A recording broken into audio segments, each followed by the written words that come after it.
말씀에 의해서 삶의 지휘권을 주님께 이양하라 라는 제목으로 함께 은혜의 시간을 나누고자 합니다.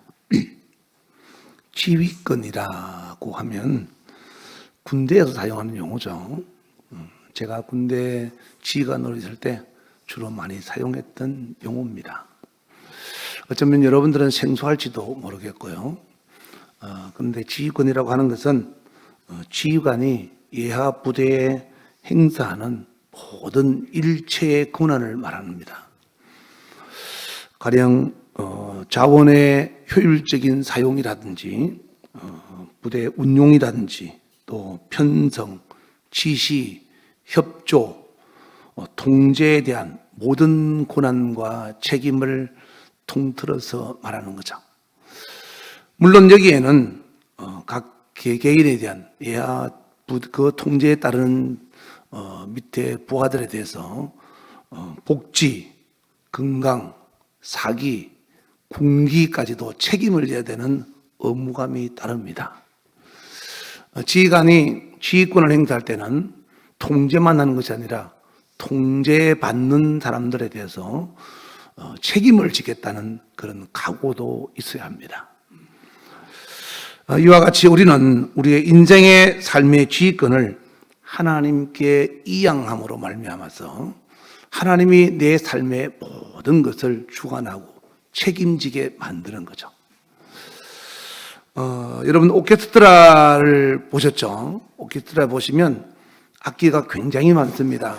근데 그 악기가 각자 자기 소리를 내면은 음악이 되지 않고 소음이 됩니다. 그런데 지휘자의 지휘에 따라서 소리를 내면 소음이 아니라 굉장히 아름다운 화음을 만들죠. 이와 같이 우리의 인생의 지휘자가 주님이 된다면 아마 여러분의 인생은 아름다운 하모니를 이뤄서 행복한 소리를 내게 될 것입니다. 그러므로 우리는 내 삶을 하나님 앞에 모든 것을 맡기고자 할 때 어떻게 하면 삶의 지휘권을 주님께 이양할 수 있을 것인가 라는 것을 오늘 본문의 말씀을 통해서 좀 살펴보고자 합니다.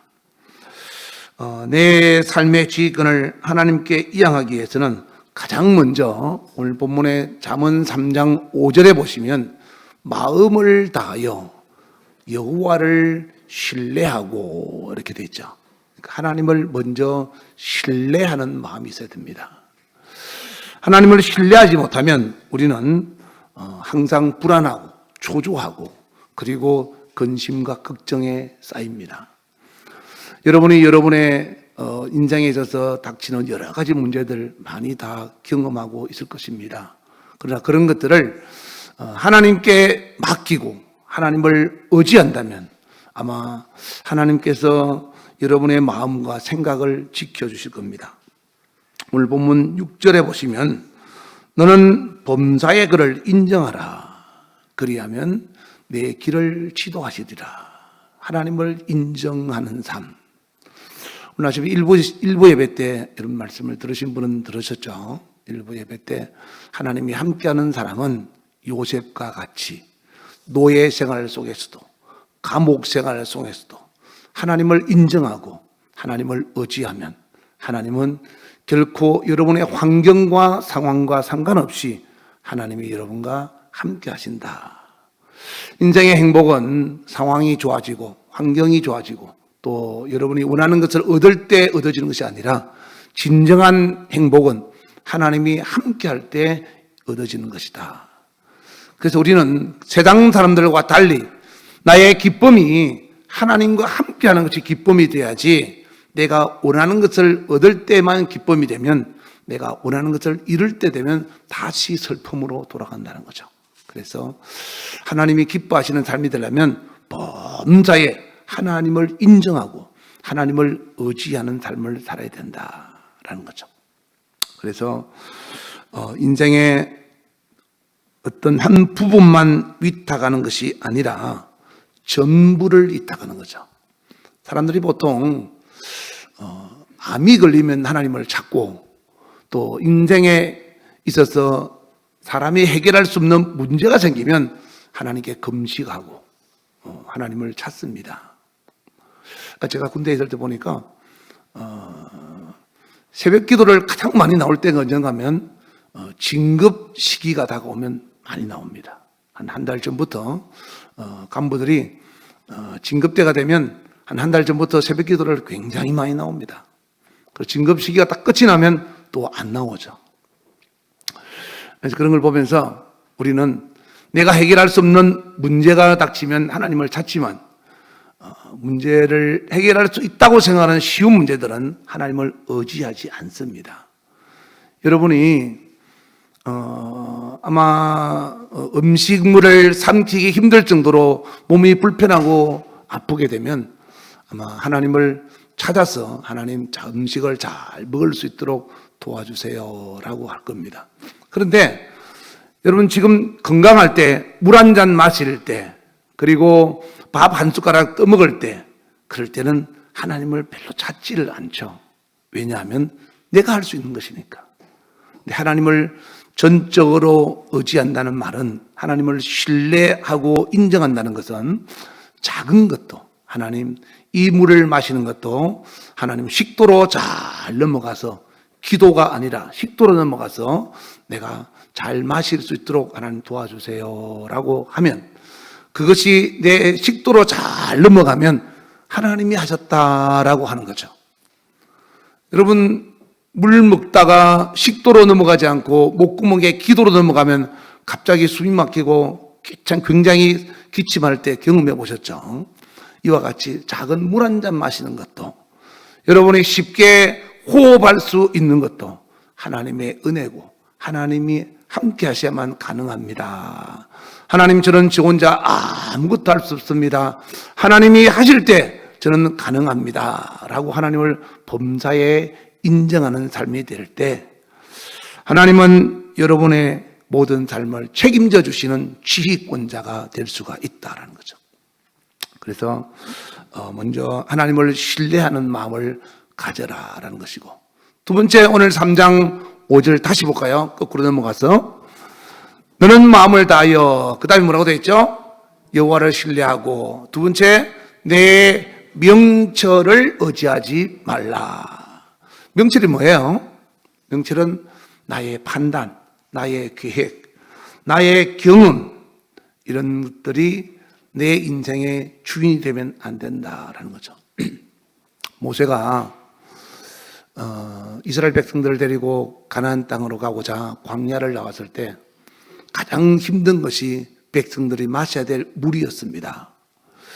머리바에 도착했을 때 하나님이 모세에게 말씀하시기를 너는 내 앞에 있는 반석을 쳐라. 그래서 3번을 쳤습니다. 명령대로. 그러니까 반석에서 물이 나왔죠. 그런데 그 다음에 가데스 바네아에 이르렀을 때, 드디어 이제 가나안 땅 바로 직전에 이르렀을 때 하나님이 또 모세가 물이 없어서 하나님 물이 없습니다. 어떻게 할까요? 그러니까 하나님이 예전처럼 반석을 쳐라 말씀하지 않고 그 반석에게 물을 내라고 명하라 이렇게 했어요. 근데 모세는 그 반석을 어떻게 해야 됩니까? 그러면 명해야 됩니다. 반석아 물을 내라 이래야 되는데 반석을 예전처럼 지팡이로 3번을 쳤습니다. 근데 물은 어떻게 됐을까요? 물은 나왔습니다. 하나님이 물은 주셨어요. 그런데 그 모세가 자기의 옛날 경험대로 반석을 3번 친 것 때문에 하나님께서 민수기에 보면 말씀하시기를 너는 내 말에 불순종함으로 내가 약속한 땅 가나안 땅에 너는 들어가지 못하리라 라고 했어요. 놀랍지 않습니까? 40년을 하나님이 쓰셨는데 하나님 말씀 한마디에 불순종했다고 모세는 하나님께서 약속하신 가나안 땅에 들어가지 못했습니다. 왜 그랬을까요?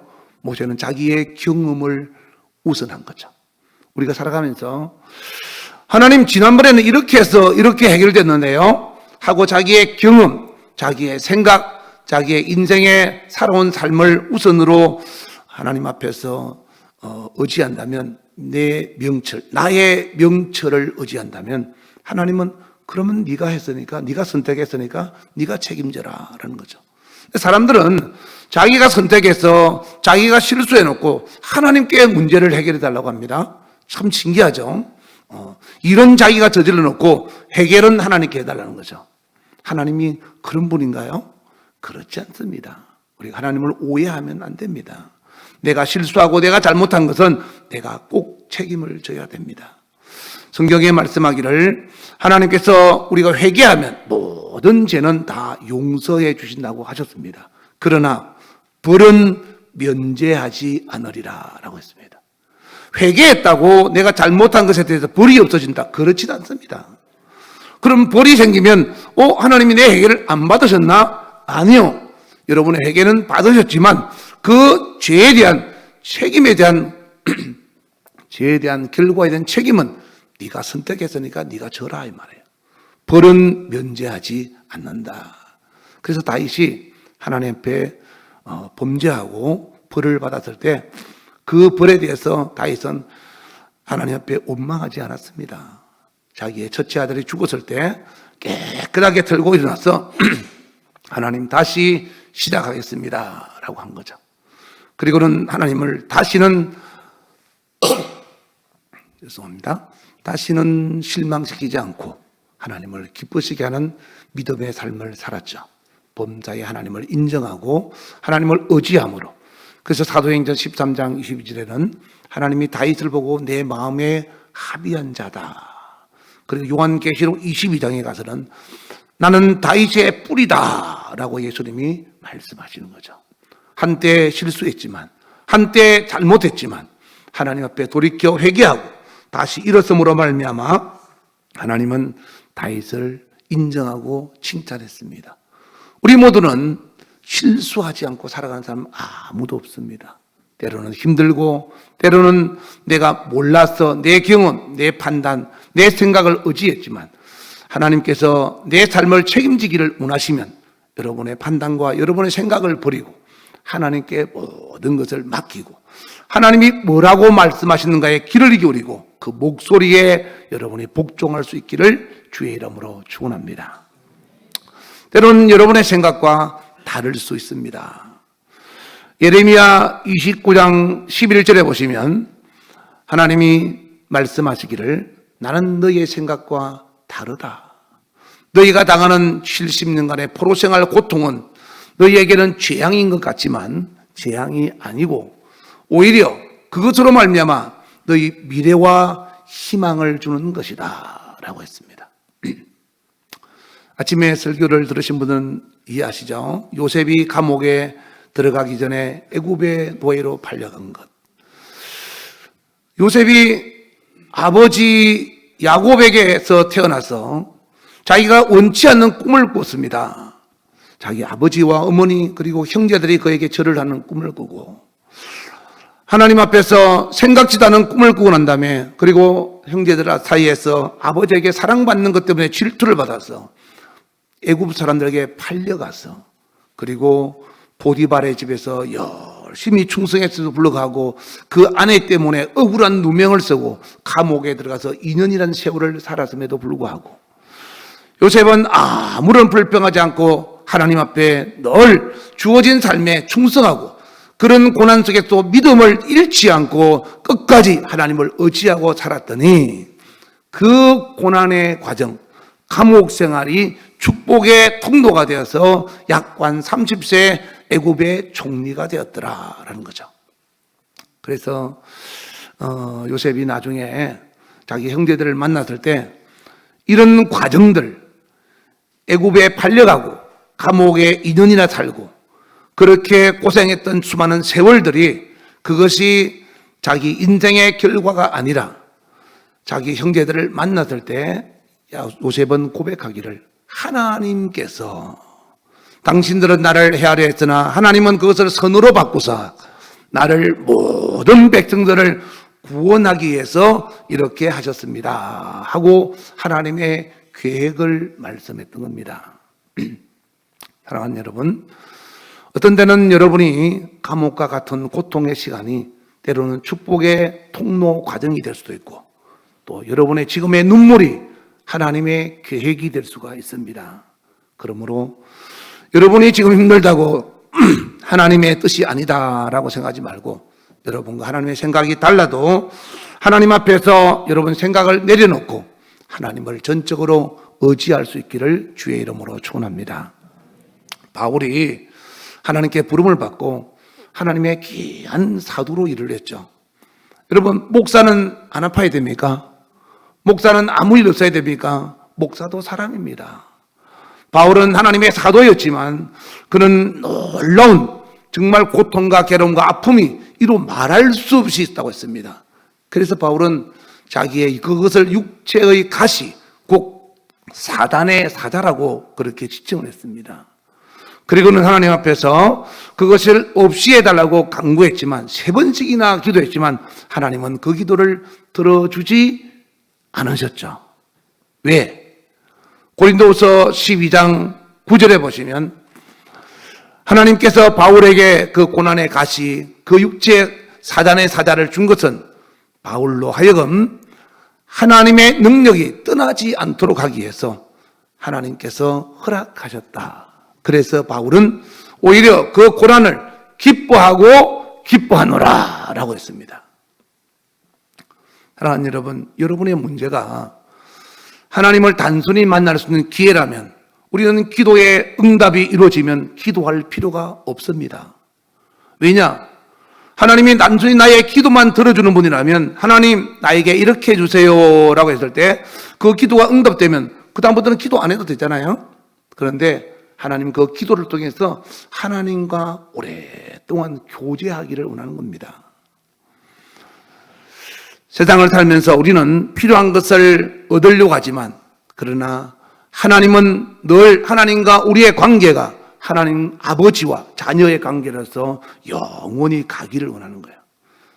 자식이 좀 더 커가면 부모에게 필요한 것을 얻으면 부모를 떠나서 이제는 부모가 필요 없다고 생각할지 모릅니다. 그런데 부모 되신 여러분들은 이해하시죠?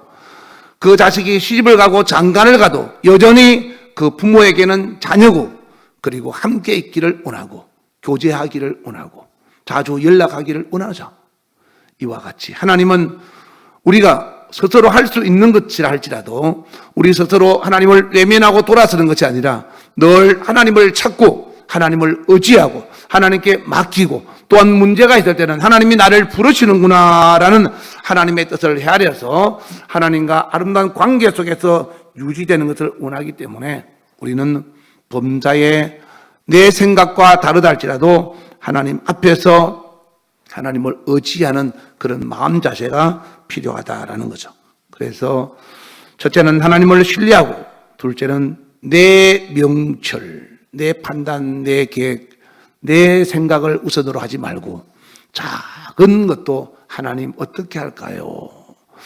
하나님 제가 지금 어디를 가고 있는데 교회를 갑니다. 아니면 누구를 만나러 갑니다. 제가 잘 갈 수 있도록 도와주시고 제가 금요일 마치고 갈 때마다 꼭 집에 가면 주차 자리가 없어요. 그래서 항상 기도합니다. 하나님 오늘도 제가 주차해야 될 주차 자리 하나를 꼭 좀 준비해 주시면 감사하겠습니다. 제가 그런 기도를 하고 합니다. 그럼요 신기하게 그 복잡한 주차장에서 내가 가면 내가 되어야 될 주차 자리 하나가 쏙 생깁니다. 그 시간에 밤늦은 시간에 한 대가 나가고 그 자리 생깁니다. 그러면 우리가 보통 생각하죠. 뭐 나갈 때 됐으니까 나갔고 온 사람이 갔겠지 할지 모르지만 나는 기도했으니까 하나님이 주셨다고 믿는다 이 말이에요. 그러니까 여러분이 아무것도 아닌 것 같은 지극히 작은 것도 하나님을 의지하고 하나님을 신뢰함으로 하나님께서 여러분의 인생의 삶의 지휘권자가 될 수 있도록 여러분이 하나님을 섬기시기를 주의 이름으로 축원합니다. 그리고 하나님께서 내 인생의 삶의 지휘권을 수행하려면 내가 어떻게 해야 되느냐 하면 누가복음 9장 23절 한번 볼까요? 누가복음 9장 23절 다 같이 읽어보겠습니다. 시작. 또 무리에게 이르시되 아무든지 나를 따라오려거든 자기를 부인하고 날마다 제 십자가를 지고 나를 따를 것이니라. 제가 보병장교로 갔잖아요. 보병장교 마크가 뭔가 하면 여기 보면 나를 따르라 이렇게 되어 있습니다. 병사들 보고 먼저 가라 그러지 않고 나를 따르라. 지휘자가 앞에 가는 거예요. 그리고 내가 하는 것을 보고 병사들이 따르는 거예요. 그러니까 모든 것을 병사들보다 다 잘해야 되는 겁니다. 그리고 그 병사들은 자기 생각을 버리고 나를 따라야 합니다. 만약에 자기가 소대장님, 중대장님 이거는 제 생각과 좀 다릅니다. 제가 군대 생활 오래 병장까지 있다 보니까 훈련을 이렇게 하다 보니까 이게 더 낫습니다. 그러면 나중에 착오가 생깁니다. 아니야. 그때는 그렇게 했다 할지라도 지금은 달라. 그러니까 이렇게 하는 것이 맞아라고 하면 자기 생각을 버리고 그 지휘관을 따라야 하는 겁니다. 이와 같이 우리가 예수님을 나의 지휘권자로 인정한다면 내 생각을 버려야 된다. 자기를 부인하라 이 말을 자기 인생의 주인의 자리에서 내려오고 예수님을 주인으로 모셔라 이 말이에요. 어쩌면 여러분들이 살아가면서 그럴 때가 있을 겁니다. 그런데 이 말씀은 삶의 지휘권을 이양한다 이 말씀은 한 번 여러분이 감정적인 결단에 의해서 그래 이번은 내가 하나님의 뜻을 따라보지 이렇게 할 것이 아니고 오늘도 내일도 그리고 인생을 실패하거나 성공한 후에도 변하지 말고 하나님 앞에 여전히 하나님의 뜻을 따라서 주님을 따르고 주님께 맡겨야 된다라는 거죠. 예수님도 이 땅에 오셔서 본을 보이셨죠. 예수님은 요한복음 6장에 보면 내 뜻을 따라 이 땅에 온 것이 아니고 아버지의 뜻을 따라 내가 이 땅에 왔다. 아버지의 뜻은 마지막 날에 나를 보고 따르는 나를 믿는 자들을 살리려 함이라 라고 했어요. 그러니까 예수님은 예수님의 뜻을 포기한 거예요. 그런데 막상 육체로 오셔서 이 땅에 살다 보니까 참 많이 힘들고 아픈 거잖아요. 여러분 인생에서 가장 힘든 게 뭐라고 생각하십니까? 가장 힘든 것은 죽는 겁니다.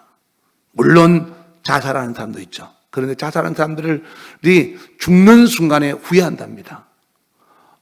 내가 실수했구나. 이러지 말았어야 되는데 그때는 이미 늦은 거예요. 죽는 것이 가장 힘들어서 죽기가 무서워서 일평생 마귀의 종노릇하고 산다라고 히브리서 2장 14절 이하에 말씀하고 있죠. 예수님도 이 땅에 오셔서 고난을 앞에 두고 십자가의 죽음을 앞에 두고 얼마나 힘드시겠습니까? 우리는 내일을 모르니까 천방지축으로 마음대로 오늘이 마지막인 것처럼 살아가지만 내일 내가 무슨 사고를 당할지, 내일 무슨 일로 만나서 인생의 고통과 아픔 속에 눈물을 흘릴지 아무도 모릅니다. 내일 무슨 기쁜 일이 올지도 모르고요. 그러니까 오늘을 사는 우리는 내일을 준비하면서 잘 살아야 되는데 아무 생각 없이 사는 거죠. 근데 예수님은 내일을 아시는 전능하신 하나님이세요. 그래서 예수님은 앞으로 있을 로마 군병이 잡혀가서 받을 고난도 그리고 골고다 언덕에 올라가서 못 박히실 십자가의 사건도 아시기 때문에 그 고통이 얼마나 무섭는가를 알고 하나님 앞에서 기도하는 거죠. 누가복음 22장 42절에 보시면 예수님이 이런 말씀하셨습니다. 하나님 아버지, 내가 받을 이 죽음의 쓴 잔, 이 잔이 내게서 옮겨지기를 원합니다. 이런 방법 말고 또 다른 방법 혹시 있으면 그러면 좋겠습니다. 그런데 내 원대로 하지 말고 내 뜻대로 하지 말고 아버지의 뜻대로 되기를 원하나이다.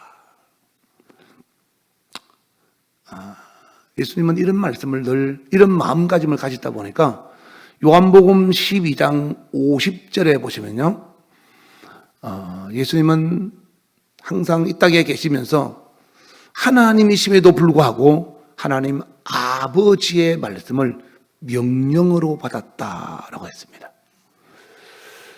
성부와 성자와 성령의 삼위일체, 아버지의 마음이 아들의 마음이고 아들의 마음이 지금 이 땅에 여전히 예수 이름으로 오신 성령님의 마음입니다. 그래서 어떤 말씀이든지 명령으로 받았다라는 여러분은 어떻게 생각하십니까? 하나님 말씀 들으면 명령으로 받습니까? 아니면 선택으로 받습니까? 이거는 내가 좋아하는 말씀이니까 듣고 순종하고, 이거는 내가 싫어하는 말씀이니까 받아들이기 불편하고. 혹시 그런 거 없습니까? 제가 금요일날 말씀드렸죠?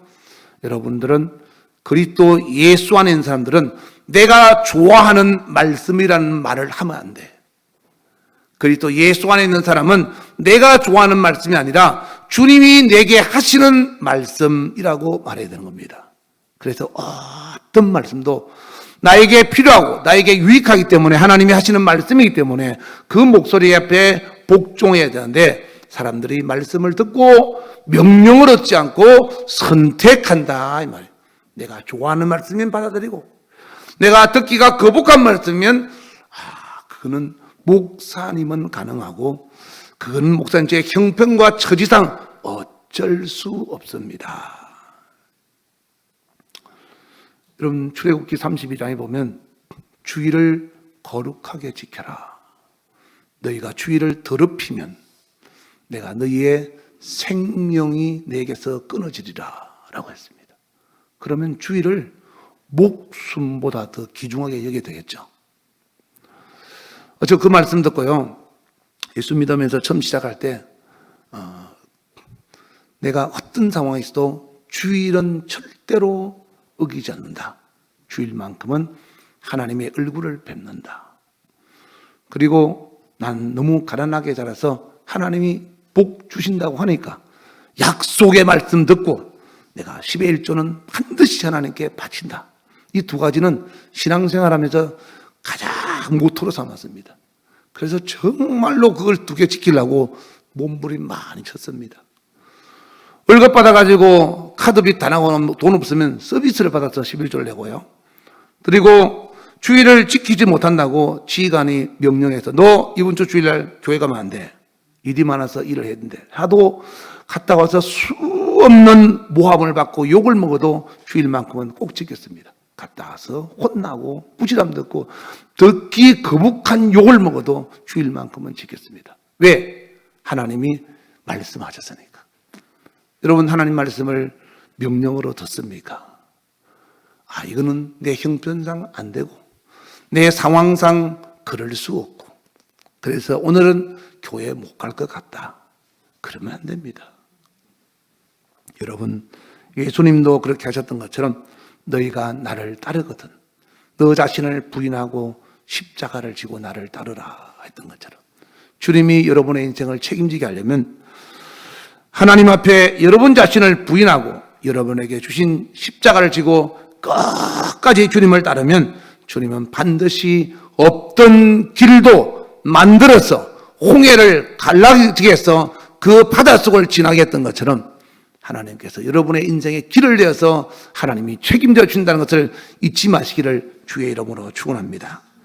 하나님은 살아계십니다. 그 하나님을 전적으로 의지해서 그 하나님께 여러분 삶의 지휘권을 이양해서 하나님께서 여러분의 인생을 책임질 수 있도록 하시기를 주의 이름으로 축원합니다.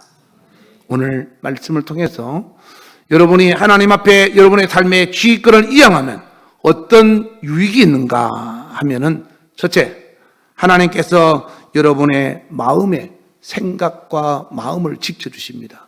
빌립보서 4장 6절 이하를 한번 볼까요? 아무것도 염려하지 말고 다만 모든 일에 기도와 간구로. 여러분, 문제가 있죠. 그 문제를 가지고 걱정하고 염려하지 말고 하나님이 시킨 대로 하라는 겁니다. 그리고 오히려 하나님께 감사함으로 하나님께 아뢰면, 실제로 보시면 하나님께서 뭐라고 말씀하시나 볼까요? 모든 지각에 뛰어난 하나님의 평강이 그리스도 예수 안에서 너희 마음과 생각을 지키시리라. 여러분의 마음에, 여러분의 생각에 어둠이 틈타지 못하도록 하나님이 지켜주신다. 하나님께 맡기시기 바랍니다. 하나님을 의지하시기 바랍니다. 얼마 전에 제가 모세에 대한 다큐멘터리 신학자들이 설명하면서 다큐멘터리를 만들어낸 것을 내가 한번 봤는데, 그런 이야기를 쭉 이야기를 하면서 신학자들 이야기를 하면서 다큐멘터리 영상을 보여주니까 굉장히 의미가 또 있더라고요. 그때 보면서 홍해에 갈라지는 것을 다시 한번 보면서 그런 생각을 했습니다. 이야, 정말 저런 지금은 영상이 잘 만들어져서 그런 것을 쉽게 만들지만 저게 정말 현실로 우리 앞에 있다면 바다가 말씀대로 큰 벽을 이루고 그리고 우리 그 사이로 지나간다고 한번 생각해 보세요. 좌우를 쳐다보면 금방 물이 쏟아져서 물속에 잠길 것 같은데 그 사이를 이스라엘 민족이 지나가고 애국 군대가 야 저들도 지나간다 우리도 지나가자 하고 뒤따라가다가 어떻게 됐죠? 물에 침례를 받아서 영원히 일어나지 못하고 물속에서 다 침몰하는 사건이 발생하죠. 하나님께 맡기는 것은 바로 그런 겁니다. 하나님께 맡기면 없던 길도 생깁니다. 여러분의 마음에 생각하고 있는 것, 여러분이 말하지 않아도 여러분 마음을 하나님께서 다 아십니다. 전 그런 경험 참 많이 했습니다. 아마 여러분들도 많이 하셨을 겁니다. 제가 처음 목회 시작할 때 기도하고 아침 때로는 신학교 강의도 갔다가 하루 종일 신방하고 배가 고파가지고 들어가면서 하나님 오늘은 제가 떡이 좀 먹고 싶습니다. 그러면요 그 말 안 해도 마음속에 떡이 좀 먹고 싶다 이런 생각 들어가면 성전에 들어가면 떡이 와 있어요. 어떤 때는 하나님 오늘 멍게해가 좀 먹고 싶은데요. 그러면 멍게해가 와 있고요. 하나님 오늘은 쌀이 없는데 쌀을 좀 주시면 좋겠습니다. 이런 이야기를 누구한테 하겠습니까? 제가 할 수 있는 것은 하나님 교회 부흥하시키시고 또 하나님의 역사가 이렇게 성도들에게 임하기입니다. 그런 거는 말을 하지만은 내 마음에 이런 육체에 대한 거, 우리 가정에 대한 거는 말을 할 수 없잖아요. 내 마음으로 생각하는 거예요. 그러면 다 할 일하고 이제 들어가면 내가 마음에 생각했던 것이 그대로 이루어지는 거예요. 요즘도 가끔씩 내가 뭘 하면 생각지 않게 제가 제 아내를 통해서 그런 응답을 받습니다. 그러니까 내가 당신한테 이거 말했나? 그러니까 말을 안 했다는 거예요. 말 안 했는데 그럼 내 마음의 생각을 어떻게 알았지? 하고 자기가 감동이 됐대. 그럼 그 감동이 내가 아까 생각했던 그거야. 너무 신기하게. 어떤 때는 헌금할 때도 하나님 앞에 우리 헌금 얼마 할까? 내가 속으로 생각하고 있으면 당신이 얼마 했으면 좋겠냐? 그러면 딱 물으면 생각했던 그걸 둘이 똑같이 말을 해. 신기하게 하나님께서 역사하시는 보면 너무 신기할 때가 많습니다. 여러분의 마음과 생각을 하나님이 다 아시고 그 생각대로 그 마음대로 해줄 수 있도록 모든 염려를 하나님께 맡기고 하나님을 의지하셔서 하나님의 평강이 여러분의 마음과 생각을 지키는 축복이 있기를 주의 이름으로 축원합니다.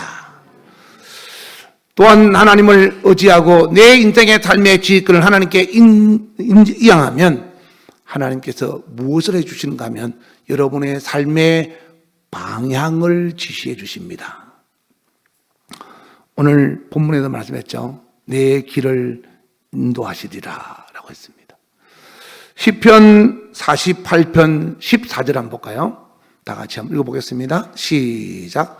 하나님은 영원히 우리 하나님이시니 그가 우리를 죽을 때까지 인도하시리로다. 어떨 때? 하나님을 의지하고 하나님께 맡길 때, 주님이 가자고 하는 대로 갈 때. 여러분 속도보다 방향이 중요하다고 제가 항상 여러분들이 말씀드리죠. 남들보다 사람들은 빨리 성공하기를 원하지만 방향이 훨씬 더 중요합니다. 차를 운전해 보시면 알 겁니다. 내가 빨리 가고자 열심히 달리는데 방향이 다르면 오히려 다시 돌아와서 더 늦을 때가 있습니다. 이와 같이 인생도 똑같습니다. 전에 하나님께서 말씀하시기를 나와 방향이 다른 사람이 있다라고 말씀했다 했죠. 여러분 신앙생활하면서 하나님과 방향이 다르면 잘 가는 것 같은데 끝에는 하나님을 만나지 못합니다. 내가 조금 더뎌 가도 하나님과 같은 방향으로 갈 때 마지막 인생 끝에 하나님과 영원히 함께하는 겁니다. 인생의 방향이 하나님과 다르지 않으려면 여러분의 삶의 지휘권을 하나님께 꼭 맡기시기를 주의 이름으로 축원합니다. 그리고 세 번째 마지막으로 하나님이 우리 인생의 주인이 되고 내 삶의 지휘권을 가지고 있다면 여러분은 하나님 앞에서 농부 되시는 아버지가 원하는 열매를 맺을 수가 있습니다. 요한복음 15장 1절부터 한번 볼까요? 나는 참 포도나무요 내 아버지는 농부라. 예수님 말씀하신 거죠.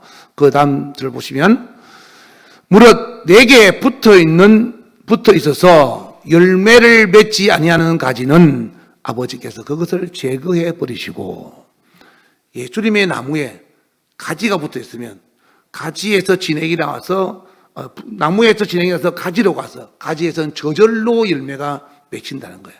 그런데 가지에서 열매가 맺히지 않으면 붙어 있는 가지가 아니라는 거예요.